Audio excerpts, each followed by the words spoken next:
ছিলেন যে মুরব্বি মুরব্বি মুরব্বি মুরব্বি।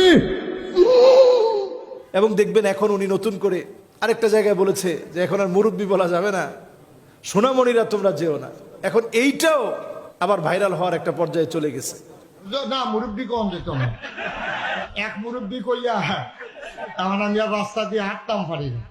এই সোনামণি বসো, জান তুই টেকে হ্যাঁ নয়।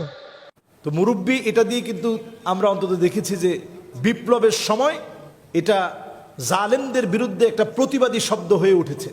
এটা বিজয়ের সময় এমন একটা ট্রেন্ডিং হয়ে গেছে, দেওয়ালে দেওয়ালে লিখে রাখছে যে মুরব্বি মুরব্বি মুরব্বি লিখে এখন সিএনজির মধ্যে লেখা হচ্ছে, হুন্ডার সামনে লাগানো হচ্ছে, হুন্ডায় সিএনজিতে সব কিছুতে অটোতে। তো আমরা এই জাতীয় কথা ভাইরাল করার চাইতে আমরা সুন্দর যে মেসেজগুলো আছে সেগুলো ভাইরাল করার চেষ্টা করি। একটা সময় আমরা দেখেছি যে বুঝলে বুঝপাতা না বুঝলে তেজপাতা, এগুলো ভাইরাল হয়েছে।